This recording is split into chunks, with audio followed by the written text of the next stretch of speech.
Okay, hello everybody. Today's date is November 2nd, 2021, and my name is Leslie Williams. Let's see if anything occurs that interrupts the continuation of this video. I'm going to dive right into the subject matter. This is an evidence video, and you'll understand how it's an evidence video in at least two ways. One, by hearing me describe what I describe, and two, by following my instructions that will help lead you to paper evidence and cooperating material and text that explains it and complements it. All right, now hold on one second.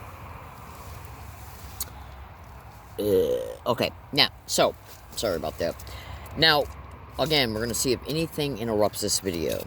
Before I say thank you for listening, have a good day. Now, this might end up being a two-part video series, so I'm going to go ahead and I'm going to title this particular two-part video series, Learning Gang Stalking Evidence,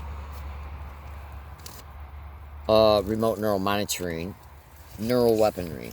Now, I want you to listen to me and listen to me closely, because what I'm going to do is I'm going to verbally data dump a lot of descriptions based on experiences and events.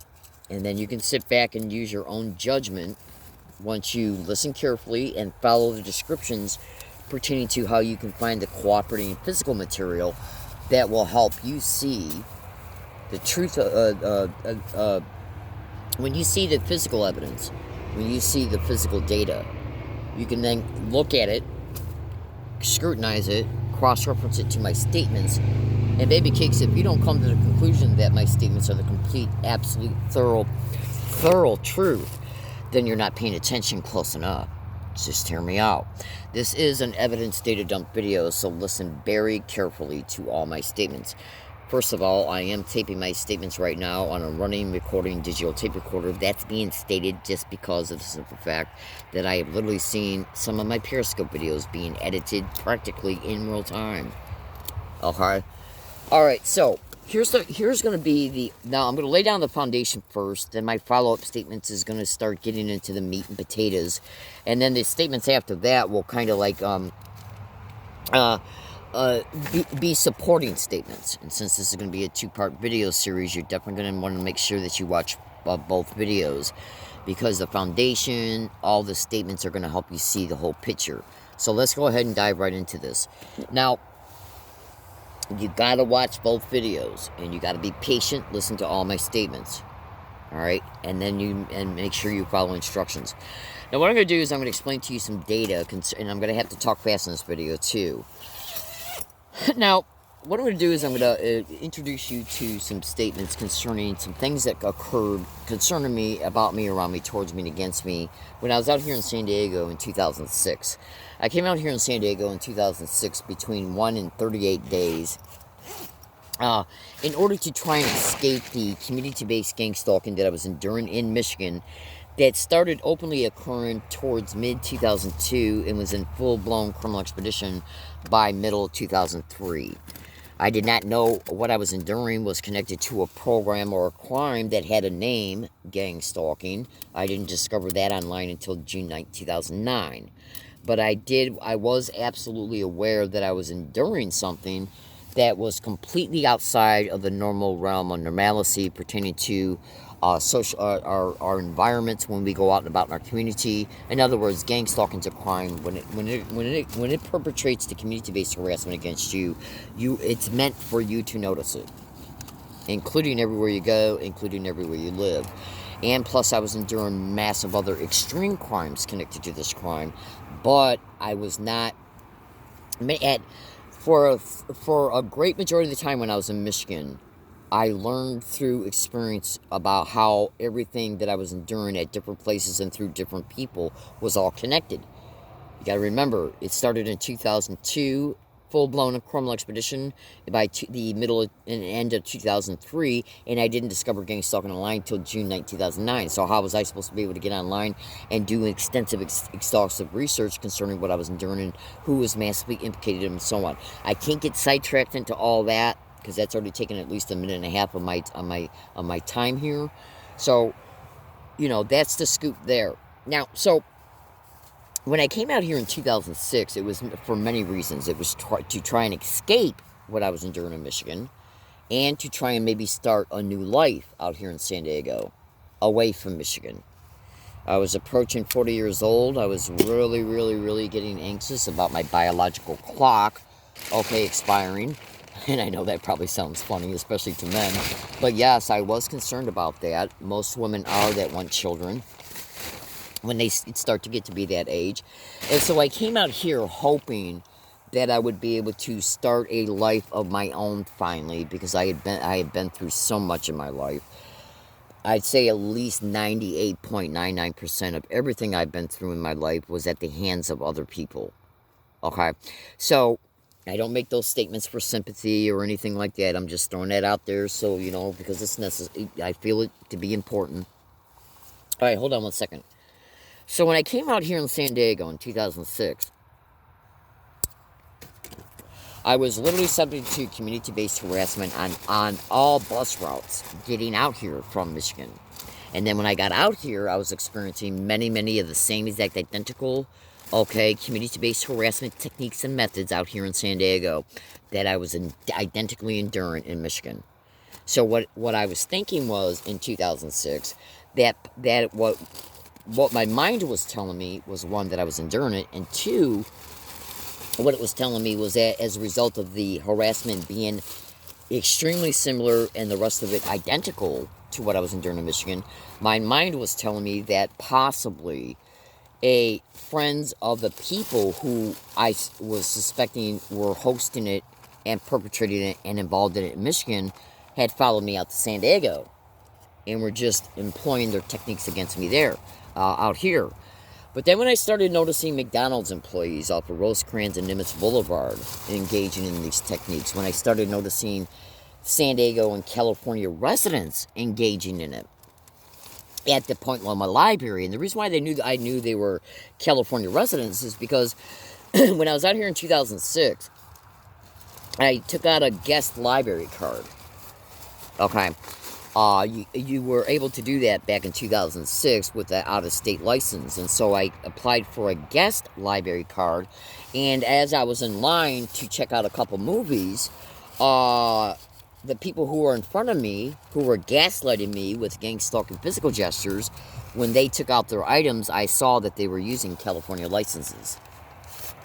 So that took away that belief that it was people from Michigan who were affiliated with the other people that I was by that time was strongly starting to suspect were connected to what I was enduring. And remember, I did not know what I was enduring was called gang stalking.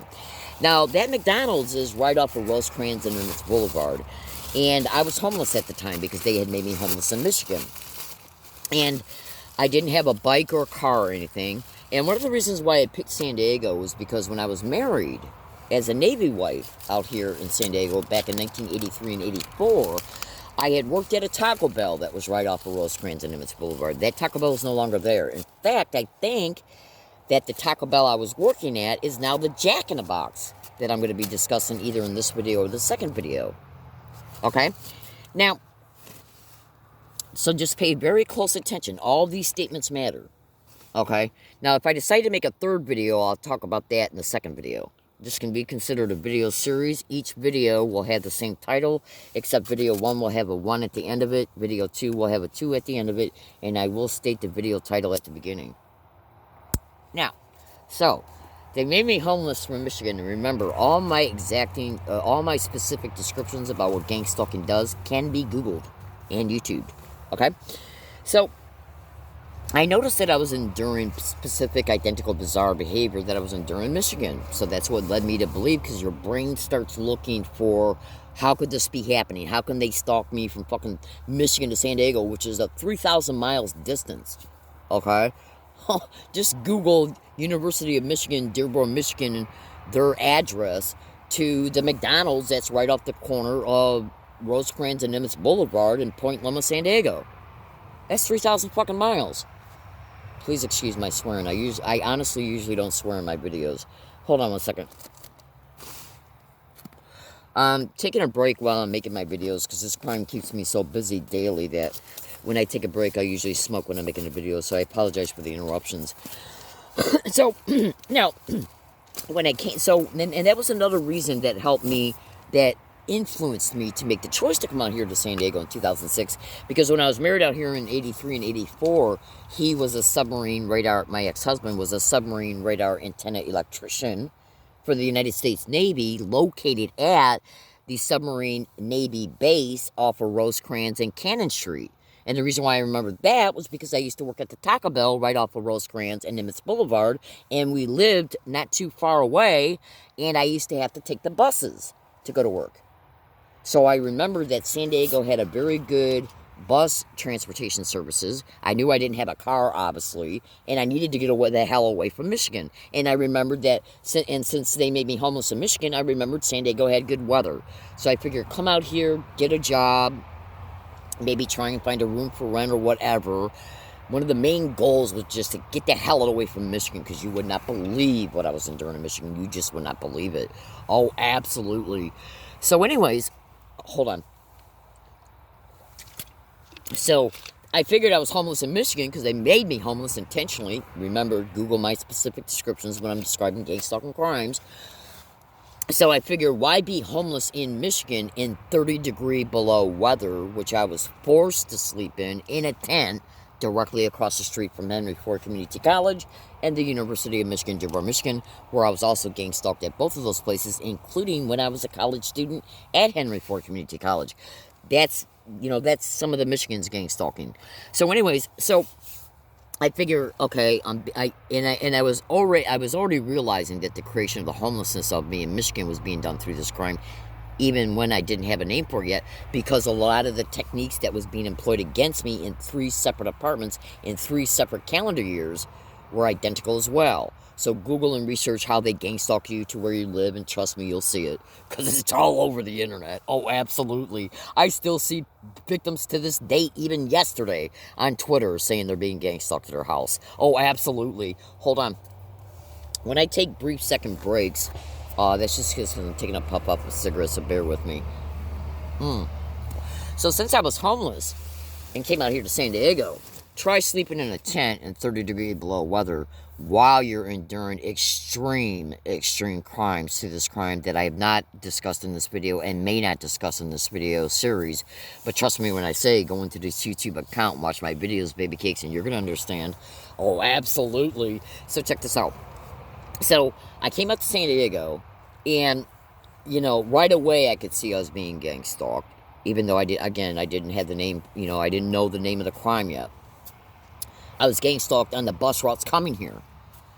Now, and so I've already discussed with you about how I discovered, hold on, excuse me, please. Now, so remember, I thought when I started experiencing the community-based harassment out here in San Diego in 2006, I thought it was just friends or acquaintances of the people I was starting to suspect were deeply involved in it, in what I was enduring in Michigan. So I thought, well, I can just ignore that. Maybe they'll just go away. But then when I started seeing the business community and the library staff involved in it, and the computer hacking at the library, okay, and the bullshit I was experiencing at bus routes and walking routes and all that other stuff, I thought to myself, there's a lot. And I started noticing and linking this all together in my head, not just through experience, but I really started linking it together in my head by the end of October of 2006, and I left around November 6th to go back to Michigan because of shit that SDPD intentionally perpetrated towards me at a camping area. Now, I only had 2 camping areas when I was out here in 2006. Remember, I was only out here between 1 and 38 days. So when I started linking all this shit together in my mind about, okay, there's got to be something more going on here than just assholes stalking me from Michigan to San Diego because of the business's community involvement in this crime. And by the way, I have caught that McDonald's involvement in this crime, okay, off of Rosecrans and Nimitz Boulevard since I came back to San Diego from Connecticut in 2011, went to Connecticut from Michigan, okay? So, on tape, on audio tape, absolutely. So anyways, so check this out. So where I was staying at was directly off of, if you went and MapQuested or searched on Google where Rosecrans and Nimitz Boulevard is in San Diego, California, when you then look and see that intersection there's a Vaughn's grocery store currently there. Back in '83, it was a Safeway because I used to work at it for a little bit.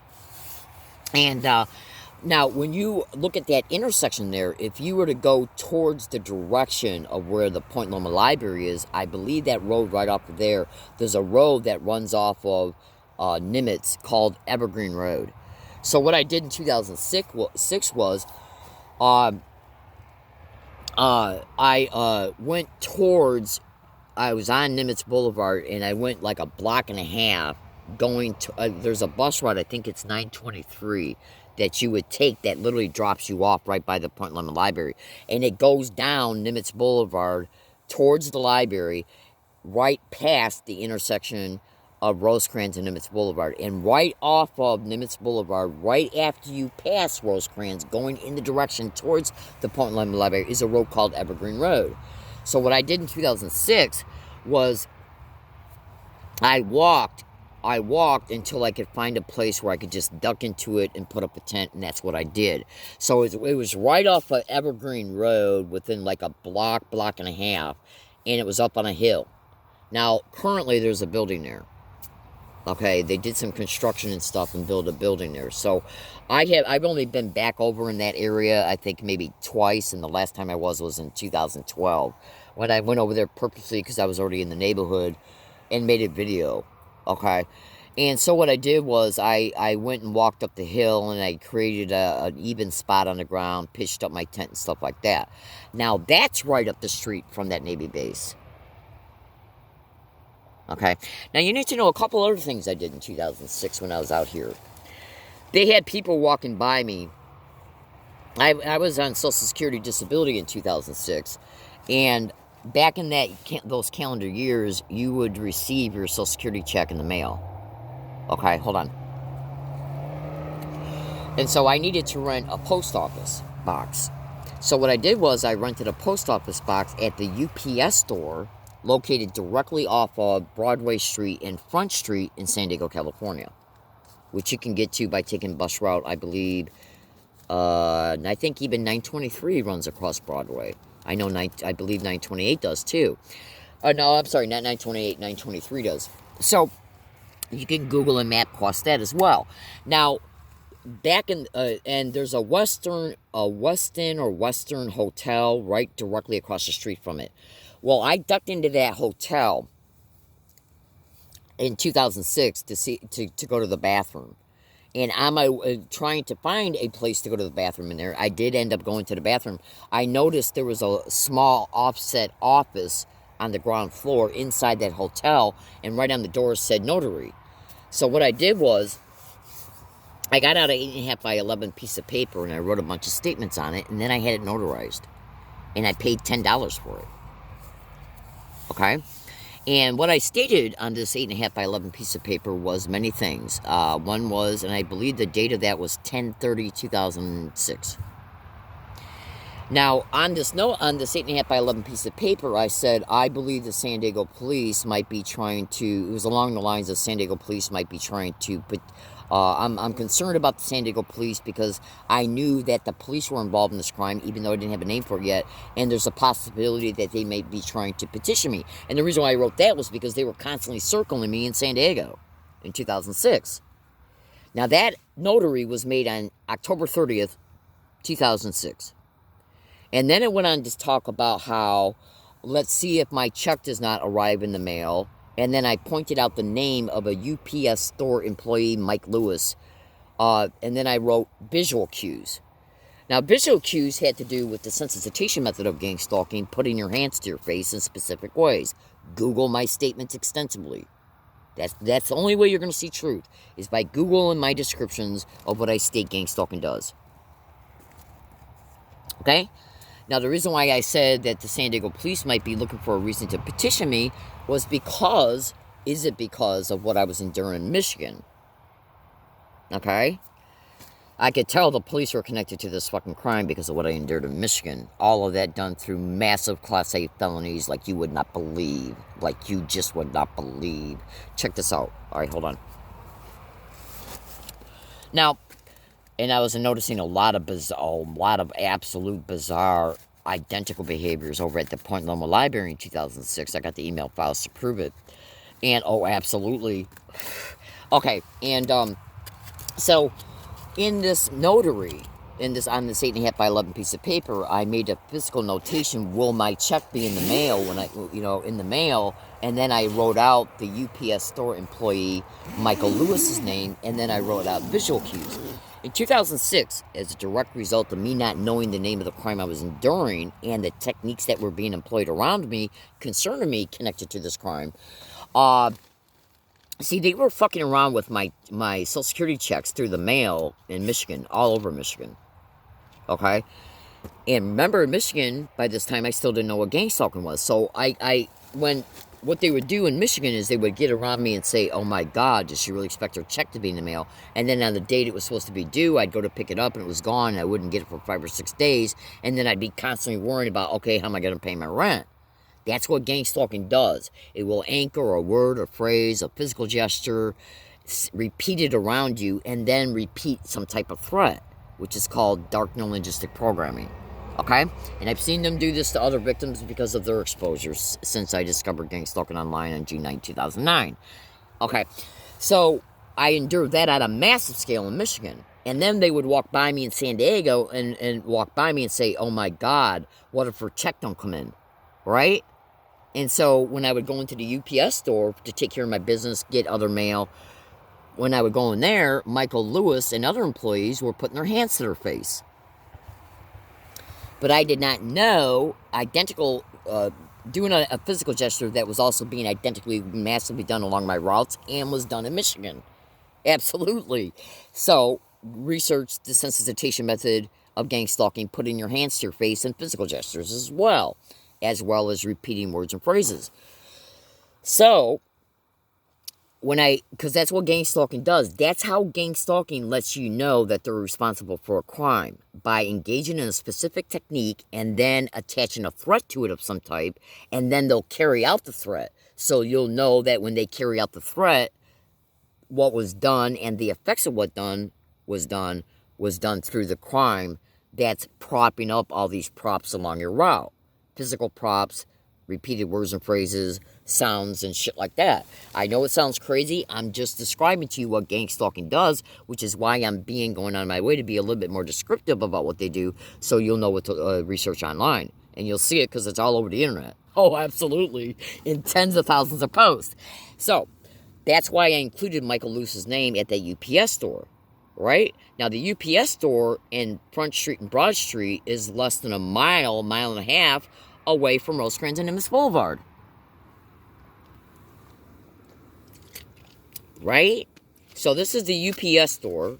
And then, so I came out here to San Diego on August 8, 2011. Now, there's a Jack in the Box that's located right off of, it's between Rosecrans and Nimitz Boulevard and Rosecrans and Cannon Street. The Navy base is located within about 6 blocks going past Rosecrans and Canyon Street off of Rosecrans. So the Navy Yard that my ex-husband used to work at as a submarine radar antenna electrician back in 83 and 84 is less than 7 blocks away from Rosecrans and Cannon Street. The Jack in the Box is less than 6 blocks away from Rosecrans and Cannon Street off of Rosecrans. And Rosecrans and Nimitz intersection is less than 4 blocks away from where the Jack in the Box is at. And then the place I stayed at in 2006 is less than 3 blocks away from the McDonald's, which is located less than a block and a half away from where the Jack in the Box is. Now, why am I saying all this? Excuse me. Sorry, I just got taking a big swig of Mountain Dew and taking my allergy medicine. Now, look at the correlations here. On September 17, 2013, I was on the Ground Zero show with Clyde Lewis. I called up. I wasn't a guest or anything. I called up. That show was about Aaron Alexis, the Navy Yard shooter, who committed the Navy Yard shooting on September 16, 2013. Okay? Now, I called up and I said, I mentioned many things about gang stalking. I said that they were propping up people along all my routes to repeat gang stalk and oh my God, gang stalk, oh my God, we're crazy. Okay, just hear me out. I said that gang stalking crimes have certain technologies like the microwave hearing effect, ELF transmissions, Okay, I said that my ex-husband, I believe I said that my ex-husband, yeah, I did. In fact, that's one of the biggest things I said. I said my ex-husband was a submarine radar antenna electrician when I was married to him, and I said that I'm being gang stalked at wooded areas because I remember this crime made me homeless. And I said I said that there was NASA in my family because they're, from what I've been told by family members, yes. And I think I even went on to say that my dad was chief MP to General Curtis LeMay. Just hear me out. Now, this was on November 17, 2013. The show was about Aaron Alexis being gang stalked. The very next day, on September 18th, the shooting happened on the 16th. I was on the show on the 17th, and then on the 18th, every single national news broadcast, every single paper, and every single local news broadcast all over America, all states, showcased that Aaron Alexis had scratched on his one of his guns, "This is my ELF weapon," and the show was about him being gang stalked. Now, there's many doctors and other people on the internet openly stating that some of the technology that is responsible for the neural weaponry that's being used on gang stalking victims has a direct link with what? Submarine radar antennas. You will not commit this crime against me and think you're walking away scot-free, because I just don't give a shit. Go to Google and research at Google cyber surveillance and gang stalking. They know what the fuck you're exposing. Tens and tens of thousands of victims of this crime are on the internet exposing that aspect of this crime daily, and all the other aspects of what they're enduring. You will not commit this crime against me and think you're walking away scot-free. Let's see if this video does not upload. So why was I gang stalked to begin with? Well, just stay tuned. So let me segue back into some of these other links. The submarine base is located right up the street from Jack in the Box. Write this down. Go to YouTube search box and type in at YouTube search box, "Learning Disabled Woman Exposes SDPD, gross negligence of duty." That's a video that shows me playing in the video a tape-recorded audio file of an interaction between me and a San Diego police officer, back in either September or October 2013. And I had to call the police on the Jack in the Box employees, and I also mentioned how I was also enduring the same exact identical crime, which you're going to hear me state in here in a second, that I was enduring at the Jack in the Box, and that I endure along my routes. I called up the police because the Jack in the Box manager went off on me. He basically went off on me about something that he was looking for to go off on. I threw a napkin 1 foot away from me into the garbage can, and it dropped on the floor. So he tried to claim I was throwing shit. So I said, "You got a lot of nerve for saying that to me when you guys are repeating gang stalking, oh my God, and suck dick." Caught on at least 70 audio files and video files. I'll tell you how to get to a little bit of that evidence here in a second. So he said, "Well, if you keep on acting in this way in here, you're going to have to leave." Okay, and then he said, "You got to leave." And then whilst customers are standing there doing certain specific things that were extremely suggestive of being mocked. Just hear me out. Well, just one kid was. Well, he's like a teenager. So I walked directly outside and called the cops. The cops came out, SDPD did, and I tape recorded my conversation with them. That audio tape recorded conversation is in that video. And when they got there, I said, "The employees and people acting as customers are repeating gang stalk, oh my God, and gang stalk, oh my God, every time I come in here, and I'm enduring along my routes." So he walked into the restaurant at Jack in the Box and acted like he was getting their statements, and then comes back out and says, "Everybody's pointing the finger at you." I said, "Well, I tell you what then. I got a tape recorder right here. Let's listen to see if it was me, and let's listen to see how they are being caught saying these things." Then he all of a sudden says, "Well, I ain't got time for this. I gotta go. And if you keep pressing this, I'm gonna call a psychologist on you." Now, what did I put in the fucking notary made in 2006? That I'm afraid that SDPD might be trying to petition me. Go to Google and research at Google how gang stalking crimes intentionally label gang stalking victims as being mentally ill, and the only way that they can do that on paper is by petitioning you into a psychiatric ward, by claiming that your behavior is suggestive of a mental illness. Now, while I was standing there talking to him, I said, okay, if you ain't got time right now to listen to the audio file, let me get your name. We'll make an appointment, and I'll meet you at the police department, and then you can hear it. And he kept looking for every fucking excuse concerning why he couldn't do that. And when I pressed him on it 3 times, that's when he threatened me. Right? So go to YouTube search box and type in a YouTube search box, learning disabled woman exposes Jack in a Box on Rosecrans and Nimitz Boulevard. There's at least, probably close at least 12 videos of different dates of me being in there, catching it on video while I'm eating. And I got at least 70 audio files showing it being caught in there. From the time I walked in the fucking door into the time I left. This Jack in a Box is less than an 1/8 of a mile from that fucking Navy base, and less than an 1/8 of a mile away from where they staged an event against me, SDPD, in 2006, which was employed through gang stalking techniques that compelled me to go back to Michigan, and I was immediately human trafficked upon arrival back in Michigan, and suffered horrific, non-stop exploitation, torture, and endless crimes until I left Michigan to go to Connecticut in 2011. Non-stop.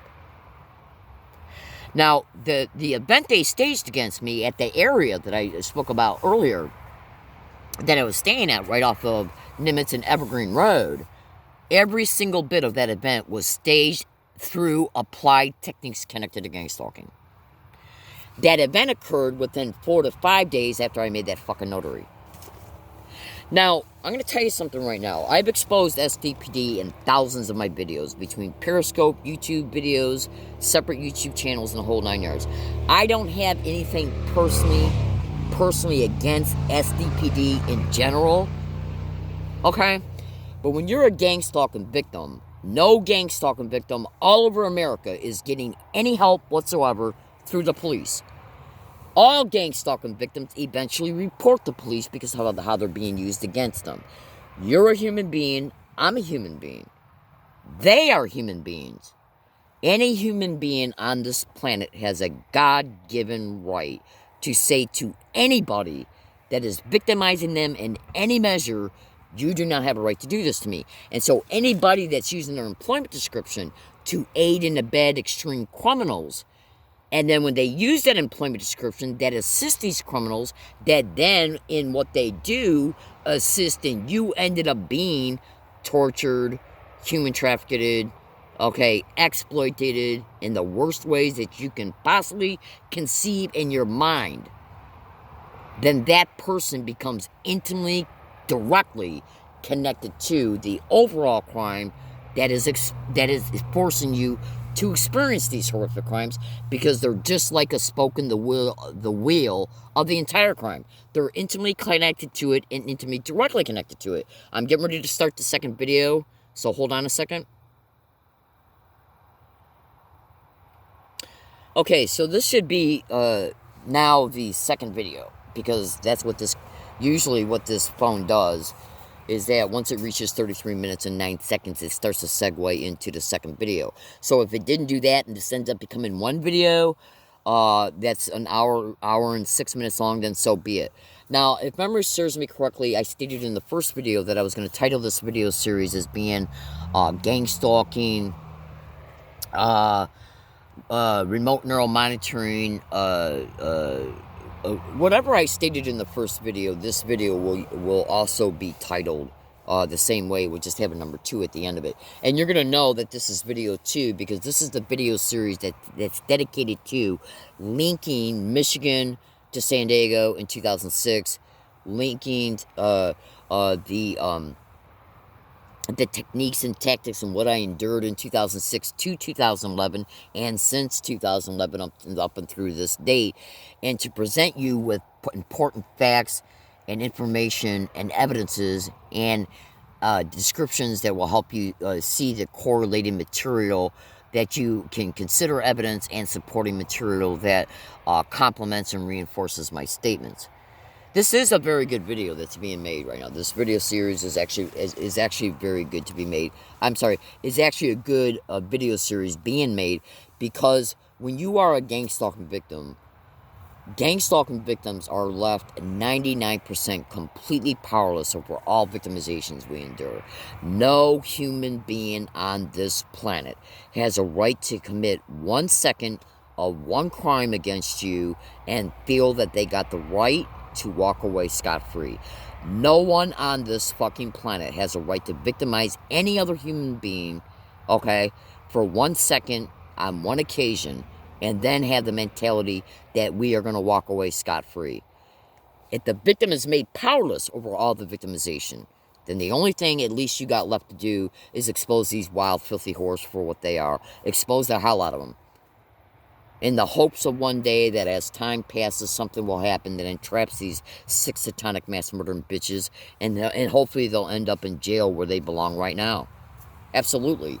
Any human being on this planet, all human beings on this planet, even criminals, do not have a right to be victimized, because that's what uncorrupted courts are supposed to be for and jails are for. No one has a right to victimize another human being. The pathology and the attitude and the applied behaviors these 6 satanic bitches force an effect upon hundreds of thousands of Americans daily and hundreds of thousands in other countries, because this is a global crime. Okay, walk away scot-free because of the positions that they have within governments, intelligence agencies, militaries, and police. And then they're connected, colluding relationships with corporations and all the other little demented, demonic rats that they're using and colluding with. They don't have a right to do 1 second of this crime against anyone. And the protection of it is extreme crimes as well. Let's segue back into the continuation of what was discussed in the first video. So, you know, my fellow American citizens, consider this, and this does need to be stated, and trust me when I say, if you are a mature person, if you are a decent person, if you are a good person, if you're a person that has concerns about the country, just hear me out, because you need to hear this. It doesn't matter what you might think of it, because you got to remember, there's a great likelihood that over time, people who aren't very mature might hear this and just dismiss it and not give two craps about it. But my following statements are absolutely important. Check this out. Just hear me out. Throughout the human history, we have seen governments from the beginning of time exploit their, just hear me out, exploit their citizenry. They've enslaved them. They've engaged in mass murder of them. Let me get a little sip here of my Mountain Dew. They've enslaved them, they've murdered them, they've enslaved entire families, the whole 9 yards. We all know this if we paid attention. Once you get to be about 25, 30 years old, your memory bank starts to fill up with segments of history that we learn about. This is very important. Hitler, Stalin, all these sick, demonic freaks that have popped up throughout history, what's one of the biggest things that they've done? They disarmed their citizenry.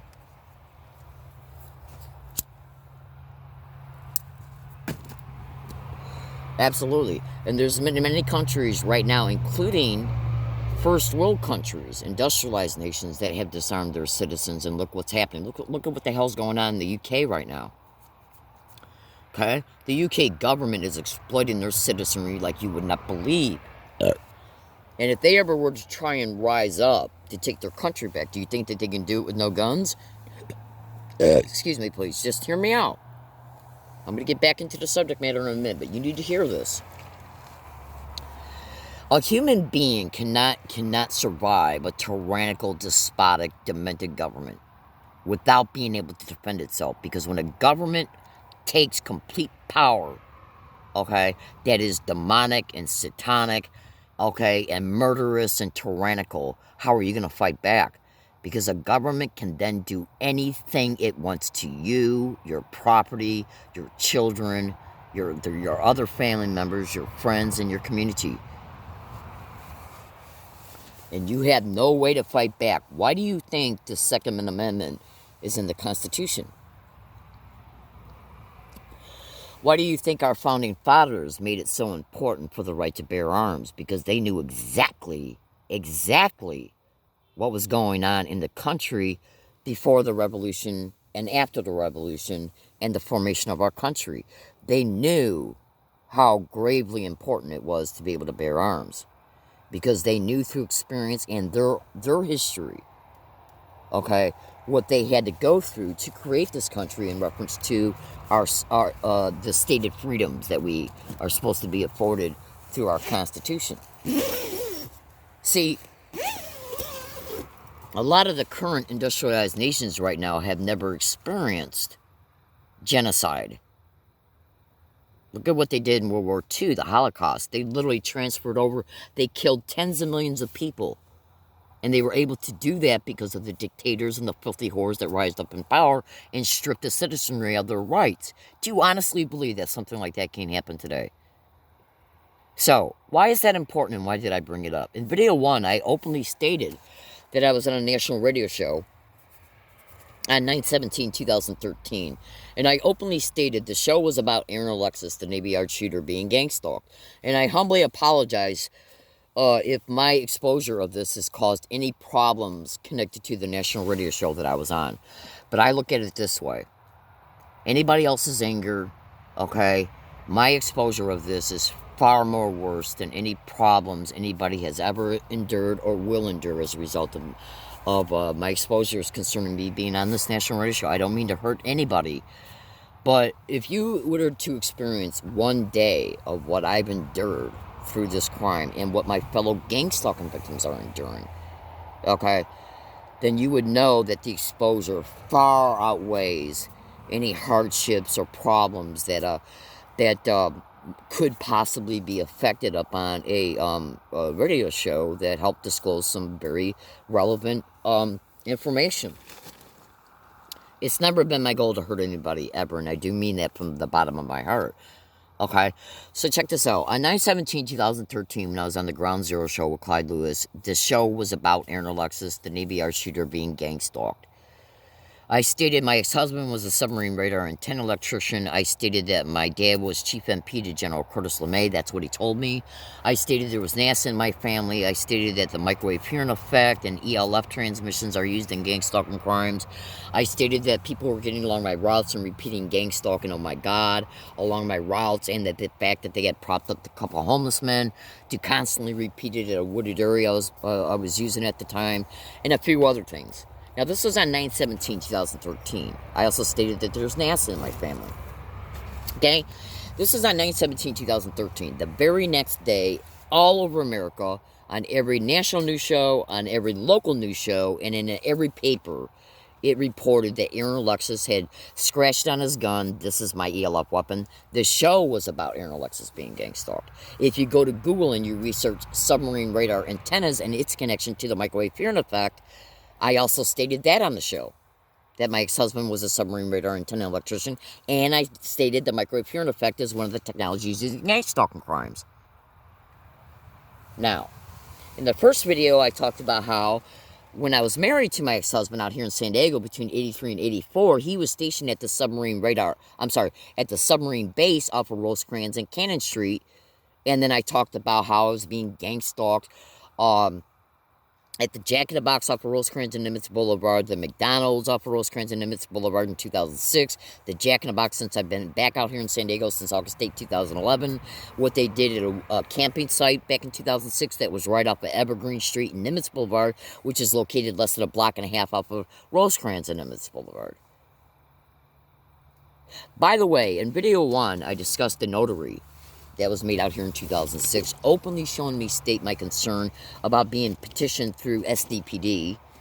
That notary made on October 30th, 2006, and they came to my camping spot on November 4th or 5th, 2006, less than a week later. I also have emails showing me state that I was concerned about SDPD, made at the Point Loma Library where I was being massively gang stalked to and at in 2006. Now remember, back in 2006, I did not know what gang stalking was. I didn't discover it by its name until June 9, 2009. Okay, so now, when I called the police and made the report that I discussed in video 1 about this Jack in the Box, and the SDPD officer threatened me with a psychologist if I kept pressing the matter about what had happened at that Jack in the Box, even though I got massive evidence and offered to show him some of that evidence while he was there.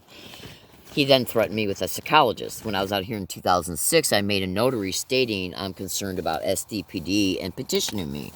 Petitioning means petitioning a human being into a psychiatric ward. Google that description to gang stalking. Yet, in 2006, I did not know yet about the name of the crime I was enduring that had stalked me from Michigan to San Diego. The Jack in the Box is located less than an eighth of a mile away from that Navy Yard that my ex-husband used to work at. Okay. He was a submarine radar antenna electrician on the USS McKee. There's an extreme likelihood my ex-husband, David Brian Ogden, was intimate infiltration. Google that to gang stalking. And trust me when I say there's massive amounts of women and even men on the internet to this date talking about intimate infiltration connected to this crime. Absolutely. There's videos on YouTube showing doctors and scientists talk about the microwave hearing effect and its connection to submarine radar antennas. Now, my fellow American citizens, I want you to listen to me and listen to me very well. The Jack in the Box, the McDonald's in 2006, and I've caught that McDonald's since I came back to San Diego on August 8, 2011, directly, intimately involved in this crime. They were caught in 2011, 12, and 13. The Jack in the Box was caught in 2011, 12, and 13. The Jack in the Box is less than 3 blocks away from the McDonald's on the same street. The submarine naval base is less than an eighth of a mile away from both of those. The place I was staying at in 2006 is less than 3 blocks away from the McDonald's, right off the same intersection. Now, so my fellow American citizens, what compelled me to bring this to your attention? Consider this and consider this well. Because what I'm doing right now is giving you a bunch of tidbits of different information so you can link this shit together. Hold on. So I'm going to throw another thing out here for you, too. When I was in Michigan, I was enduring this crime. Before and after I discovered it online, I created thousands of emails and about 60 or 70 different email accounts. And we're going to see if Google continues to lock me out of them. A vast majority of them. I made a bunch of emails before. In fact, let me tie up another statement here that I made in the first video. I talked about how I was being gang stalked to a UPS store located off of Front Street and Broadway Street. The notary I went and made in 2006. Hold on one second, I'm a little distracted. The notary that I made in 2006 was made inside of the Westin. Hold on one second. Was made inside of the Westin Hotel, located directly across the street from that UPS store. Give me 1 second.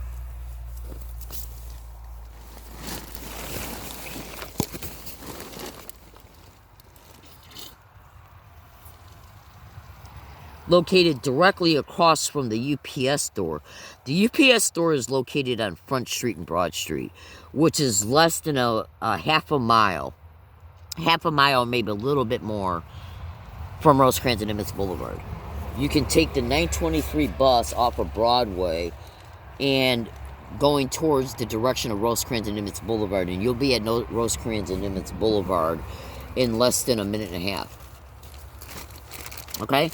Now, this UPS store, where I rented a P.O. box at in 2006, so my Social Security disability checks could arrive in it, okay, is located off of Front Street and Broadway Street. There's a motel that's still there to this date called the Westin Hotel. I went in there in 2006 in order to try and find a place to go to the bathroom. While I was in there on the ground floor, I noticed a office a type of small little office building, an office located directly across from where I was told the bathrooms were at. And so I walked by it and I seen notary services on the door. So so what I did was I got out an 8.5 by 11 piece of paper and I wrote down some predictions and some statements. Remember, I didn't discover gang stalking online until June 9, 2009. Now, in this notary, I wrote several things. This occurred on October 30th, 2006. And in this, on this 8.5 by 11 piece of paper, I stated I got concerns that SDPD might try and petition me. I wrote the name of Michael Lewis, who was a UPS store employee. And I stated, let's see if my check doesn't arrive. Now, the reason why I stated that was because in 2006, they were having individuals walk by me and say, oh my God, does she really expect her check to be there? And that's identical to a T to the things that they did in Michigan. It's called, now, that technique is called the anchoring technique connected to gang stalking crimes, where they will sensitize you, research the sensitization method connected to gang stalking, where they'll sensitize you to a word or a phrase, okay? And then they'll have just different people repeated along your routes as a result of the illegal criminal tracking of gang stalking, which is the stalking of gang stalking. And then when they use different people every day, that's the gang of gang stalking in different places as well. So in Michigan, they would have people go by me and say, oh my God, did she really expect to get her check? And then on the day my check was supposed to arrive in the P.O. box, I'd go there to get it and it wouldn't be there. And sometimes they would delay it even up to a week or more. And then I was constantly worried about how I was going to pay my rent while I was enduring people threatening me around where I was staying at. Did she really expect to keep staying here? Okay, so you're hearing the threats where you live at. Does she really expect to keep staying here while they're repeating, "Oh my God," and then people are propped up along your routes to say, "Oh my God, does she really expect her check to come in?" So how the fuck are you gonna pay rent if your money don't come in? All right, and that's what gang stalking does. It creates these correlations by anchoring a word or a phrase or a sound or a physical gesture. It's related to the sensitization technique of gang stalking, so that they can make you sensitive to what's being propped up, the word, phrase, physical gesture, and or sound. Now that's directly connected to the sensitization technique of gang stalking. So they were literally getting outside my apartment doors in Michigan and saying, "Oh my God, does she really expect to stay here? Oh my God, why don't you call the cops and get her out of here?" Bullshit like that. Hold on a second. Crap. That was literally going on in Michigan. Okay? So when I came out here to San Diego in 2006, and remember, I didn't know yet what I was enduring was called gang stalking. So how am I going to get online to research to find out that the repeating of words and phrases is directly connected to the sensitization techniques, and that the threats of stealing your rent and making you homeless is related to dark neurolinguistic programming techniques, DNLP, connected to gang stalking. And then what they'll just do is just repeat the same shit, which is why they were repeating the same exact identical behaviors that when I was out here in San Diego in 2006 that I endured in Michigan. Okay? So as a direct result of hearing these threats being said around me in San Diego in 2006, that's another reason why I decided to make that statement in the notary on 10/30/2006. Okay, will my check not be in the mail? Michael Lewis visual cues. Now, visual cues had to do with the physical gestures related to the sensitization technique, because that's another way gang stalking crimes will intentionally, it's called anchoring, related to the sensitization techniques. See, because when you hear a threat about being made homeless, when you hear a threat about, while somebody is constantly saying, "Oh my God," and you hear the threat over and over again, hold on. Oh, and then they delay your check from coming in the mail. Then they know that when your rent's due and you don't have your check, you're going to be made homeless. While they're repeating, "Oh my God, does she really expect to stay here?" And then when I would be along my routes in Michigan, they would say, "Oh my God, did she really expect her check to be there?" And then I'd go to get my check on payday, and the check wouldn't be there. So then I come out here in San Diego in 2006. They had people walk by me and say, "Oh my God, does she really expect her check to be there?" Then I go into the UPS store where my P.O. box was at, where the check arrives at, and Michael Lewis in the UPS store was putting his hands to his face in the same exact identical way that I endured along all my routes in Michigan. Again, that's related to the sensitization technique of gang stalking, repeating physical gestures. That's what gang stalking does. It creates these anchored associations to acts, words, phrases, sounds, physical gestures, and so on. And it's their way to send the implied and inferred message to you mentally that, yes, the repeating of, "Oh my God, does she really expect her check to be there?" is how they anchor the fear.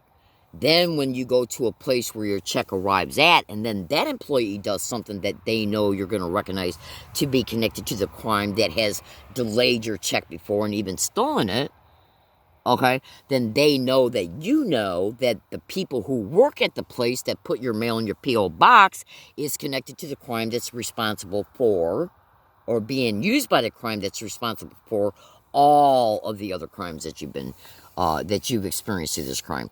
That's how saint solicitation and gang stalking works. I got emails in my blog right now, made in 2008, before I discovered gang stalking online in June 9, 2009. It openly shows me state a table, a list of the non-stop words and phrases that were being repeated along my routes and where I lived at in Michigan.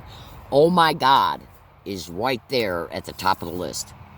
In 2008, since I've been back in San Diego since August 8, 2011, I have literally caught on 8,700 audio files people repeating, oh my God, gang stalk, and suck dick.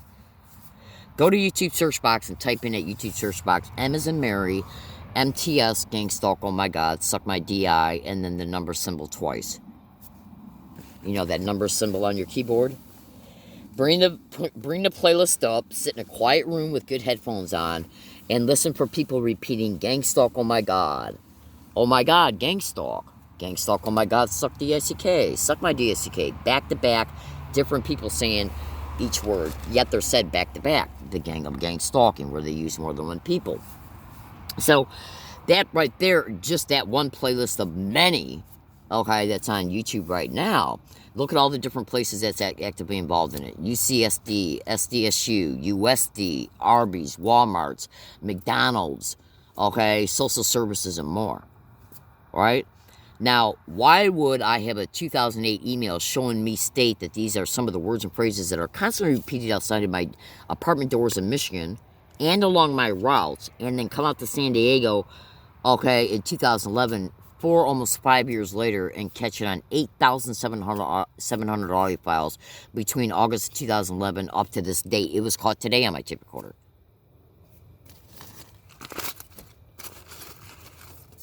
Why would I write in a notary made in 2006, on 10/30/2006, that Michael Lewis at the UPS store was engaging in?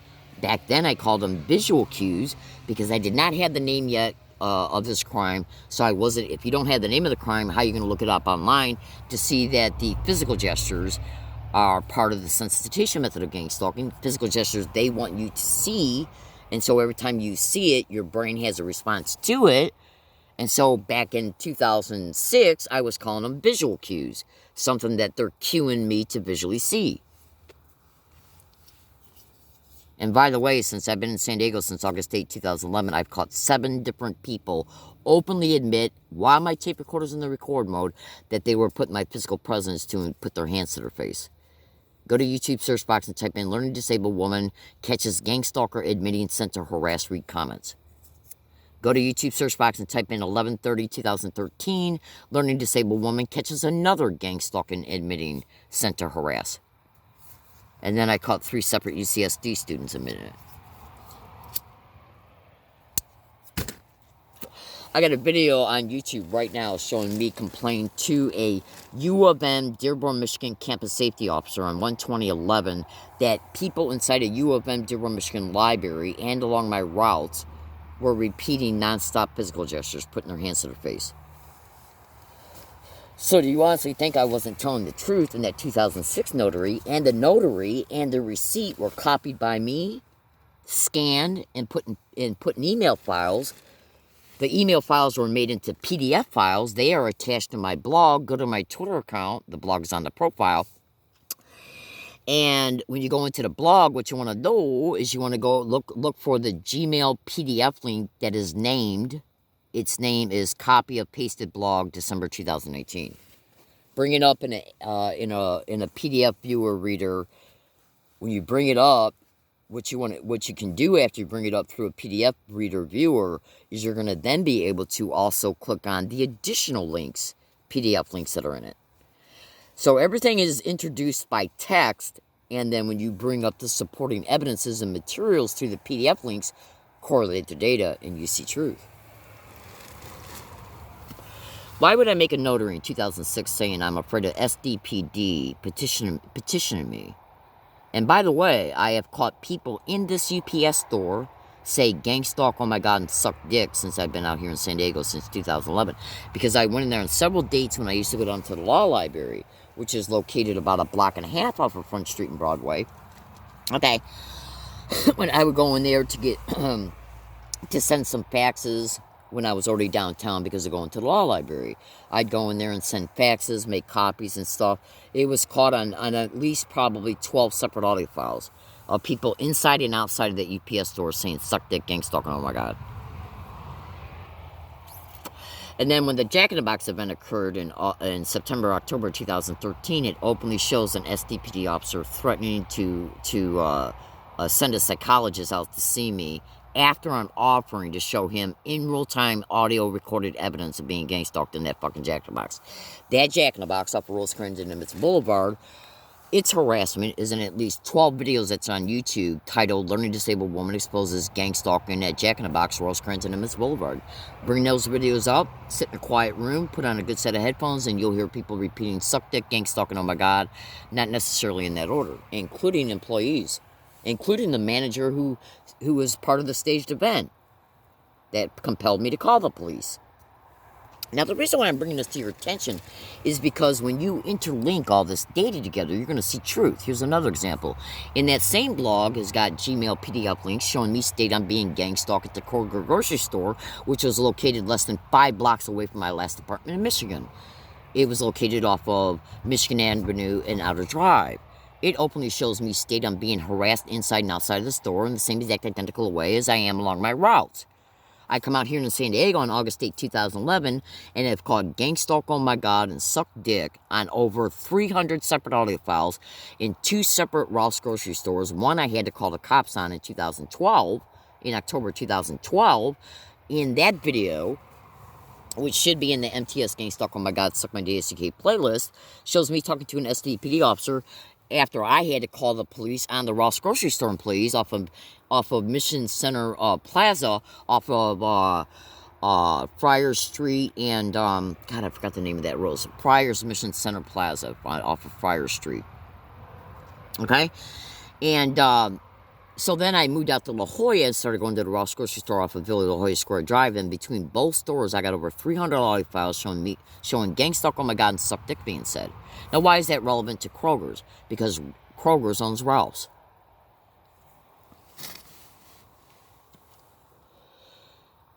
I basically circled their whore ass and connected San Diego to Michigan.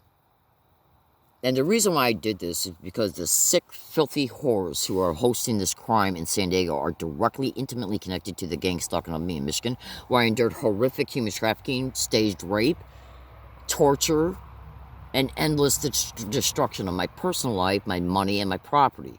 I have every right to expose this. I don't give a flying fuck what any of these wild sadistic whores say. I got every fucking right to expose this because I'm a human being. I got a right to say no one's got a right to victimize me in any sense of the word. So this video and this video series is a direct payback for the least crime that I've endured through this crime. Every single syllable of it is for the first second of the first crime I've endured through this crime. I got every motherfucking right to circle these whore asses for what they've done to me in my life and are doing. I got every right. I don't give a flying shit. Do you really think that I care about the mentality and pathology of a bunch of sadistic, mass murdering, filthy whores who've done nothing but destroy my life and are committing the most extreme human rights abuses against me daily? Do you really think I care about what they think, say, or do about my exposures? Do you really think I care? This is the least thing I can do to these wild whores legally, and everything I do is legally.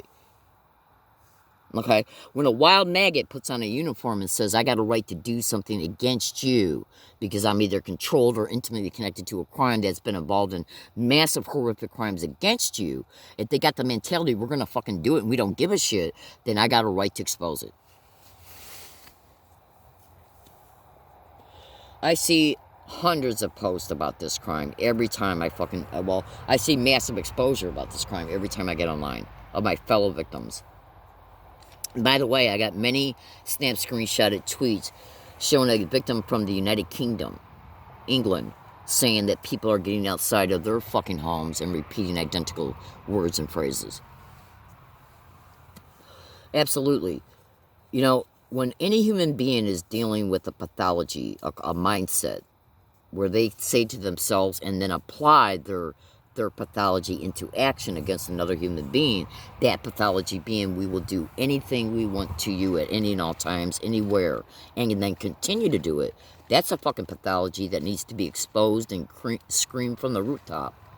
Because if they can commit horrific crimes against you and walk away scot-free every time, and you're made powerless over it, in reference to law enforcement assistance, uncorrupted judicial processes, and your rights being raped on a daily basis, then you expose the hell out of these type of satanic bitches. As a fucking, you got a right to defend yourself. Legally, that is. Absolutely. So, the exposure in this video series, I might make a third video, is a direct payback for the first crime, the first second of it. The first crime, the first second of it. Alright, have a good day, everybody. I gotta go. I got stuff to do. Please research my statements, and the first and second video hopefully will be uploaded on the same date, and hopefully I'll be able to title it right away.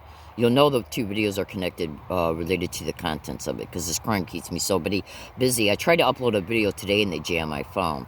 Okay, have a good day, everybody. I gotta go. Bye-bye.